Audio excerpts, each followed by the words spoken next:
Yo guys, I've got a spark which I'm going to use to ignite the fire for a brand new episode of Skylanders Imaginators Versus here in the channel. Today we're going to be looking at Abandoned Amusement Park, which is going to be one really long ass level, and as you can see already the villains have a slight lead given that Golden Queen's summoning animation was a couple of frames shorter than that of Barbella, but for once we get to debut with the Earth characters of each representative cast, because the Earth element is the first one to pop up within Abandoned Amusement Park, mind you, so we're going to mash that best button for video game, the skip button, get that out of here as we check out the Haunted Overlook of all places.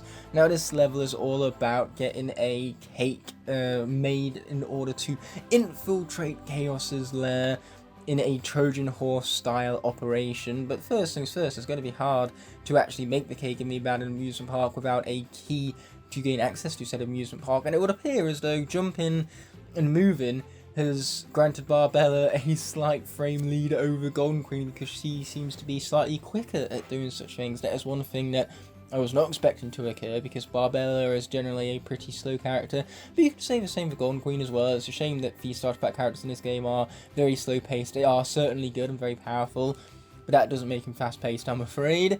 Now Barbella has absolutely obliterated everything in sight, but Golden Queen is doing it far more efficiently and quickly, but she is going to take her time to go down and collect an experience orb, because that level up could be the difference between her being defeated or her staying alive. That health is crucial, especially in these later levels, so she's immediately going to bounce up and move the octopus out of the way. The villains currently have the timer advantage, so throughout this entire episode you're going to see them take full advantage and continue to gain upon their lead, whereas for Senseis, the only hope they have is not in gaining time upon the villains, but instead on collecting treasure chests, or Imaginite chests I should say to be specific. So whilst for Senseis are going to be going out of their way to collect as many Imaginite chests as possible, the villains are instead going to be increasing their speedrun timer lead. That is definitely the best play for both of these teams, so in the end it's going to come down to which team has the most survivors, which is by far the most exciting tiebreaker type category, so I'm glad that both of these teams are playing out with their respective strategies. Now Graveclobber is representing the villains already, because whilst the Sensei seems to be stuck on this Locke imp, the villains are already powering ahead. They are ready to power up that frost cannon. And even with Graveclobber's lack of speed, he is making mincemeat of these enemies right now. I almost feel sorry for the enemies, only that they're bugs, so I don't actually feel sorry for them. So we're going to give them the old 1-2, whilst Barbella, on the other hand, tries to take out all of these stinking rat enemies. You have to be very careful with the rats, because they will actually attack you before the end of their attacking animation, so you basically got to stay clear of the startup of their animation, not just the attack itself.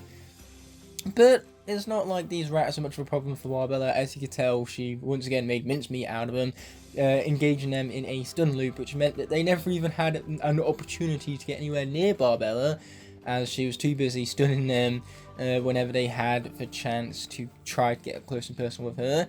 As for the villains, they're already one section ahead, because they're switching out for the life section with Chompy Mage, whereas the Senseis are still behind on the Earth section with Barbella.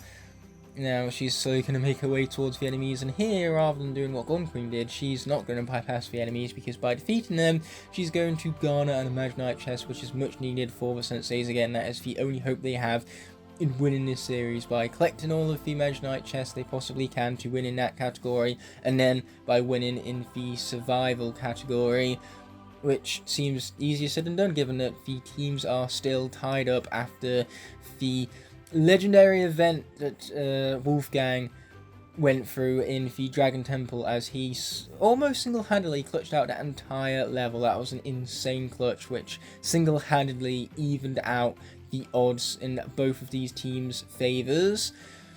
So Wolfgang did well for himself. And speaking of doing well for themselves, Barbella has now collected that Imaginite chest. Meanwhile, Chompy Mage continues to frost the cake.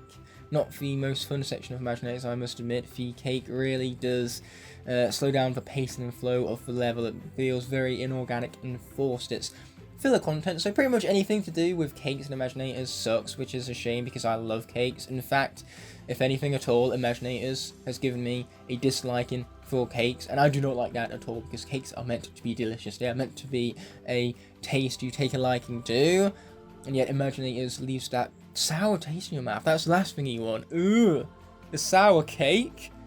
Whoever invented a sour cake, there is much problem with that. So much problem, in fact, that I can't even speak grammatically correct sentences, because that's asking too much when talking about the nightmarish fuel that this game presented cakes as. What did cakes do to deserve this kind of tarnished treatment? But yet Imaginators just really wanted to go out of its way to ruin anything and everything it could about the beauty of cakes. Enough cake rambling though, it seems as though Typewall is about to power up for Frost Cannon. Meanwhile, Chompy Mage is engaging in one of the hardest combat sections in the game, as we get a cutscene on the villain's perspective for the beginning of this massive rat combat section, where Light has already popped up for the villains, so they're going to be switching out for none other than their Light representative, Blastatron. And then after this, the Senseis are still going to have to frost up the cannon, so that is very far behind in terms of the speedrun timer, but the Senseis were already far behind to begin with. There was very little chance of them catching up in these final 2 episodes, so I couldn't blame them with the strategy of collecting Imaginite chests, and since the Senseis are busy doing that, the villains might as well take advantage and increase their timer lead. Now, Blastatron is absolutely obliterating everything in sight. He doesn't even need the shockwave. That shockwave is just overkill right now. He has his combinations that puts enemies into a stun loop. Then he can also slow them down with a little orby thingy, or little domey thingy to be more precise, I guess. But either way, that slows down enemies and it draws them in too, so nothing can escape his wrath. He has projectiles, combos, stun loops. What doesn't Blastatron have that absolutely obliterates enemies is what I have to question the game with. Now, finally, the Senseis are frosting up that cake, so unfortunately it means that we're going to have to watch this frosting section played out twice. It's just as tedious to watch back as it was to play through. And just remember, I had to do this twice. The things I do out of the goodness of my heart. So Blastatron is going to yet again continue to obliterate enemies with an absolute onslaught of projectiles and lasers. Is there any part of Blastatron that doesn't have lasers coming out of it? Is once again the question that needs to be answered. These are the world's most important questions. Forget about answering questions about our own oceans. What I want to know is how many parts of Blastatron is lasers coming out of. So there are even more lasers right now, destroying just about every single rat in existence. I'm pretty sure even rats that weren't inside of the game right now have been murdered by this onslaught of lasers that Blastatron is just throwing out there. He's that obliterative, mind you, in every meaning of the word. You look up the dictionary definition of obliterative, this is what you'll see, this snippet of gameplay right here. Blastatron is barely taking any damage whatsoever because he's too busy defeating enemies before they deal damage to him. And here I am, speaking way too soon because Blastatron just took a nasty hit, leaving him at 347 health to tackle the Battle Gong with as well. I have no idea why Blastatron went out of his way to collect that Imaginite chest. He could have risked getting an Imaginite set, which would have wasted time on behalf of the villains. Then again, given how much of a lead they have, I don't think they need to prioritize making that even further just by avoiding going out of their way for collectibles. They are already gaining time on the Senseis by default, so getting through this level as fast as possible isn't even necessary. Yet Blastatron is here obliterating everything in sight anyway, because he feels like it, no other reason. So as you can tell, this might be tight quarters combat, but for Blastatron that's actually an advantage. He can pull enemies into his dome where they are slowed down, or you can spin lasers all around him and hit literally everything in existence. Every square pixel of this screen right now is being covered by Blastatron's pure rampage and overpoweredness. So there was a rat stuck in the bottom, in the top right hand corner on Blastatron's perspective right there, but he dealt with it, and now just like that Battle Gong is done for. And as for the senseis, we have legendary tri-tip to have to worry about in this huge combat section. A combat section which even the Might of Blastertron struggled with. He has projectiles. So my hopes for tri-tip, his legendary version specifically, they are in the single digits. I have very little faith in him surviving this combat encounter just because it is so incredibly tough. And tri-tip is a character designed to get hit. So once he gets bombarded by enemies, inevitably those hits will probably result in his defeat. But you never do know. Tri-tip has surprises in the past, especially with that baseball swing, which is one hell of a clubber. And you thought that the Thing had hell of a catchphrase? No, that catchphrase belongs to tri-tip, because when it comes to playing as tri-tip, it's clobbering time. And I was checking his upgrades there to realise that halfway through that legendary tri-tip's soul gem isn't available to us because I didn't collect it back in Scholarville, at least not for the profile the senseis are currently playing through. So that is a shame. It means that legendary tri-tip has to go through this combat section without his soul gem. A little unfair given how tri-tip is the only character in this entire series without his soul gem ability. But so far, he has proven me wrong. He might not even need that soul gem because he is obliterating everything in sight and he is stacking damage with ease. Whilst he's not necessarily being successful with the stunning shockwave, what he is doing, however, is creating these huge earth geysers in the ground and dealing damage to enemies over time whilst he's not even going out of his way to attack them directly. And then not to mention he has the 300 damage from his combination, which will finish off any enemies that are currently having damage stacked up against them. And speaking of stacking up damage, Dr. Crankcase has taken full advantage of that soul gem ability because of its raw overpoweredness. I mean, it takes very little time to charge it whatsoever and deals massive chunks of damage. And even leaves Goop behind on the ground in order for Dr. Crankcase to chain it with his other attacks and increase the damage of just about anything and everything. Boy, is that overpowered. I'm pretty sure I just explained away the exact definition of overpoweredness. So Dr. Crankcase is going to push all those blocks into the correct positions. And those of you who don't know already, this episode is going live one day after my birthday. I am now a 22-year-old man who uploads Skylanders videos on the internet for a living. I have promoted myself from a 21-year-old man who does that to a 22-year-old man. That is insane. You know, I have 2 decades of life behind me, which is 1 extra decade compared to Skylanders. You thought Skylanders was an old franchise? Apparently Igknight has been established ever since, even earlier than that. I was established 2001, so to say. But now we're back to Graveclobber on behalf of Villains as he makes his way through the Winter Wonderland. It definitely lives up to the Winter part, but the Wonderland, not so much. I wouldn't call it a Wonderland. But legendary tri-tip coming out with yet again another clutch of the freaking century. That's right, legendary tri-tip single-handedly got through the light combat section in a abandoned amusement park. That is no easy feat, let alone for a melee character. Legendary tri-tip is just so obliterative that not even I knew about the full scope of his power. That's insane. And speaking of insanity, we now get to switch back to Wolfgang, the Dragon Temple hero for the undead section of Winter Wonderland. Because if there's anything that really speaks Winter and Wonderland, it is the undead element. So Wolfgang's going to come through, and any enemies who try to attack him, not only are they going to have to deal with that onslaught of projectiles, but they also have his powered up projectile, which knocks them back and once again throws them into a stun loop that they have no hope of escaping. These enemies might as well just give up now.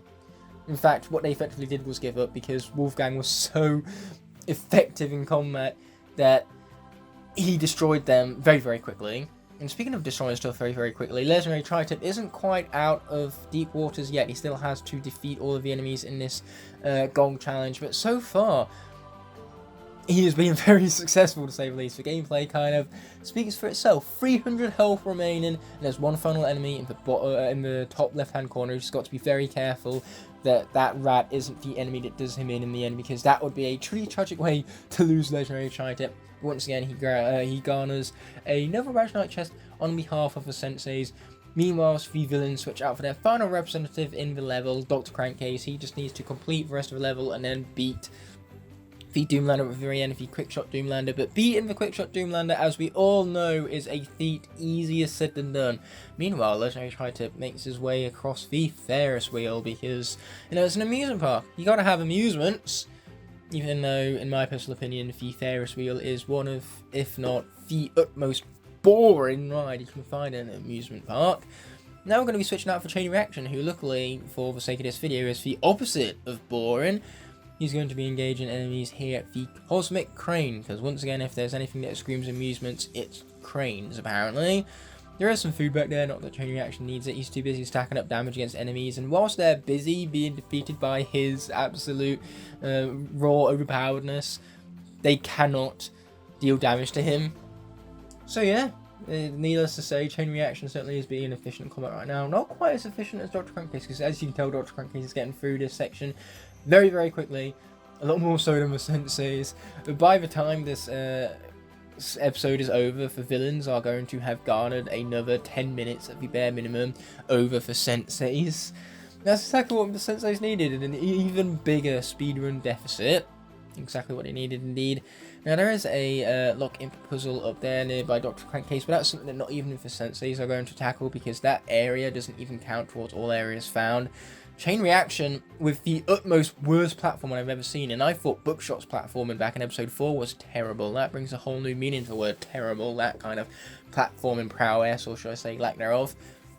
But going back to that Locke imp puzzle, like I said, it just has nothing of interest. It has no collectibles, it has no area found objectives. All what it's good for is treasure, as well as obviously if you unite all of the gems, you get an Imaginite chest. But given how much of a lead the Senseis have on behalf of Imaginite chests, they aren't going to need that one extra one. If they lose by one in the Imaginite chest category, then I suppose if that one Locke imp puzzle would have been important. But I highly doubt that situation would dare arise, as Chain Reaction pushes that block into place. But unlike Dr. Crankcase, he's not going to rush into the Winter Wonderland, because he has an Imaginite chest to collect from the Snail Challenge to once again further the Sensei's lead on the Imaginite chests collected. Meanwhile, Dr. Crankcase isn't doing particularly hot with the Doomlander. This is because Dr. Crankcase needs to combine attacks, and combining attacks is very efficient against crowds of enemies, but against single boss fights, Dr. Crankcase isn't the most efficient Doomlander killer, shall we go as far to say, and it's really showing in his gameplay, even though he has made it to the second phase already, so there certainly is hope. It's just unfortunate that Dr. Crankcase had to go into his battle already pre-wounded from the combat beforehand. It's not like Tidepool, where he gets to go into it relatively unscathed, because Tidepool hasn't been played with throughout majority of her screen time on the Sensei's representative side. Actually, speaking of which, never mind, I suppose Tidepool is about to get that screenplay, or that screen time on the Sensei's perspective, because the water element has popped up for Winter Wonderland. Now, water is an element that makes sense for Winter Wonderland, given that winter and water kind of go together. This here section with the snowballs. Snowballs are nothing but frozen water, hence why water really makes sense for the element of the area. But now, unlike the villains, the Senseis are not going to be bypassing the Creation Clash, because by inevitably beating Tessa, they are going to earn themselves yet another Imaginite chest. They desperately needed Imaginite chest, so hopefully Tidepool will be successful here. And speaking of success, Dr. Crankcase seems to be lacking it. He's down to 4 health. That is brutal. And that attack of the Doomlander, it literally honed in on Dr. Crankcase. That is so incredibly unfair. It seems as though Dr. Crankcase had a magnet attached to him, because that projectile could not stay away for the life of it. That is truly tragic, and so the villains are going to have to fall upon their backup plan, aka, when in doubt, switch out for Chompy Mage, and Chompy Mage already is starting to be obliterative in nature. He can focus on dodging the Doomlander attacks, whilst his Chompies deals damage automatically on his behalf.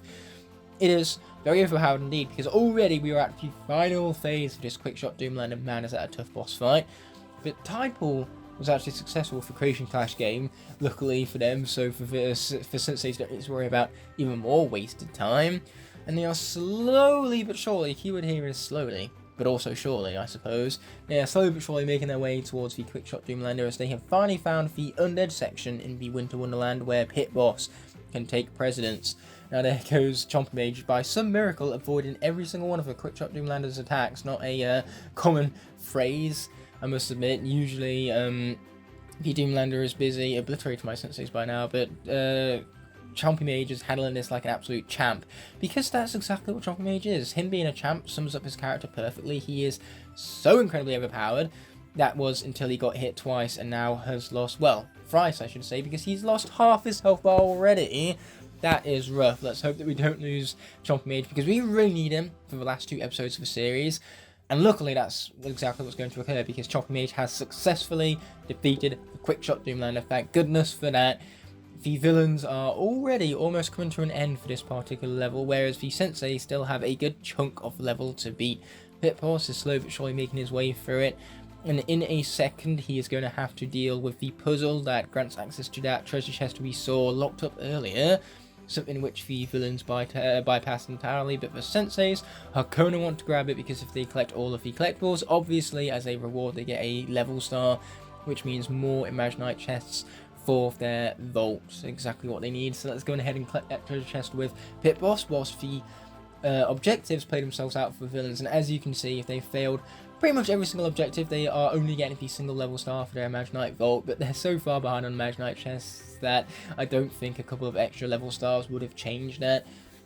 But really, who needs to collect more Imaginite chests when they are being very successful with clearly the more skill-based category, the speedrun timer, but they are evenly weighted as the Sensei switch out for their tech representative Chain Reaction. Once again, we get to see his raw awesomeness incarnate. He deals such a broad damage right now. Like, seriously, that hitbox is so jank, and I fucking love it. But enough of the swearing, the villain timer has already came to an end, because Chompy Mage didn't exactly have many Imaginite chests to have to deal with. He only had the level objective as well as one other from Abandoned Amusement Park, apparently. So Chain Reaction is going to jump straight down to this section where he can tackle the Locke Imp puzzle thingy McBob. The question is, does he waste time and try to get those gems reunited? Given that he had the opportunity to complete the puzzle quickly, he chose that over wasting time with few puzzle objectives. And now fire has popped up, so it's Flare-Wolf's turn to shine. But this is really tight quarters combat. We have enemies with ridiculous hitboxes and animations that play out before the attack actually lands. It's gonna be tough for Flare-Wolf to have to deal with such absolute rubbish, especially when there is a hazard in the middle of the stage. So we can't even go to the middle of the stage either to dodge the attacks of his enemies. Speaking of attacks of his enemies, he is in... Never mind, he is no longer in trouble. He is straight up dead. This stinks. The Senseis are now down to 7 survivors, which is what the villains have already, and they've already beat the level. So now Tidepool has to get through the Quickshot Doomlander completely unfazed, if these Senseis are to even the cast of the villains. Something easier said than done, but I will admit the Sensei switching out for Chain Reaction is a wise call, because it means that when they go back to the outside world, they won't need to switch again, because they'll already have the tech representative of their cast on the portal already. And you mean to tell me that that entire section was for treasure? Wow, my lack of experience with 100% in this level really came to cost me, because that was important for all areas found. But all areas found isn't even going to matter, because we aren't getting that level star regardless, due to the fact that lives have been lost along the way. Chain Reaction. What was that?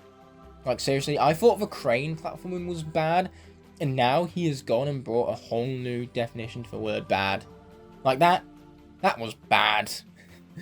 Chain Reaction knows exactly what the word bad means, because he seems to be being exactly just that for his platforming 100% of the time. He is very good at showcasing what not to do when platforming through these sections. But say, it's a shame that even though all areas found is very much an objective the Senseis can complete, it doesn't even matter, because they can't get no lives lost. And Tidepool getting through the Quickshot Doomlander fight unscathed is certainly a feat which is easier said than done. So let's grab that cable Chain Reaction without further ado. We're going to add that chest to vault, and we're so but surely going to make our way to the end of this level. Already we're almost 15 minutes behind, and 15 minutes, to put things into perspective, is an entire quarter of an hour. The Senseis are that far behind the villains that they have lost a quarter of a whole hour. What can we do with a quarter of an hour? A lot. You can do a lot with a quarter of an hour. You can watch an episode of a really, really short show. You can play a level of this game for the most part. The levels are pretty short. So why, if they only have 10 of them, I don't understand. Like, seriously, why not use the shorter level design to really refine for level design, make it tight, compact, and perfect. Instead, we have 10 short, lackluster levels. Developers with this game clearly weren't putting in the utmost effort now, were they? That's kind of what happens when you have the 4th Skylanders game in a row to develop for. Toys for Bob were clearly feeling that fatigue, unlike Vicarious Visions, which put a lot more care and passion into every aspect of their game, especially presentation, because Superchargers, despite being an older game compared to Imaginators, looks much better. But enough of the Imaginators slander. This is still a good game in terms of raw gameplay it is, because it's so much mindless fun. Like, look at Chain Reaction chopping up these enemies right now. That is what fun looks like. Yes, I can admit that the game has its flaws, but who cares when it's this much fun to play through? Oh yeah, let's go. It's Doomlander time. Though I shouldn't be this excited because this Doomlander is terrifying and Tidepool is likely going to die. I'm not looking forward to this part because Tidepool is my second favourite Sensei of all time, so seeing her defeated, it just brings me such heartbreak. Pardon is such sweet sorrow, as they say.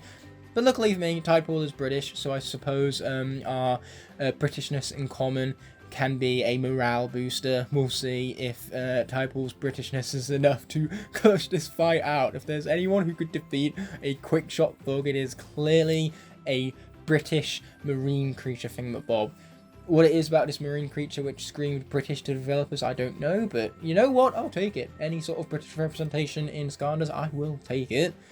So let's continue to absolutely obliterate this sky with all of our marine creatures, because Tidepool has a very clever and well tight-knit design. I wish that levels were designed as well as the characters in this game. Because for Senseis, say what you will about Imaginators, the Sensei cast is incredible, and Tidepool here is no exception. I mean, the detail on her figurine, as well as just all of the aspects that make up her character design, all of the different marine aspects between the seaweed hair, the coral helmet, and everything, it's a very impressive design indeed. But enough of simping for Tidepool, let's focus on her second phase of the Quickshot Doomlander, where we now have this honing beacon. Let's hope that the magnet inside of Tidepool isn't quite as strong as the one that Dr. Crankcase possesses. So let's hope that the projectile isn't as unfair by honing in on her. But the actual attack hitbox is utter rubbish for that honing it in attack, since it seems to be able to attack you when you're on the opposite side of the arena.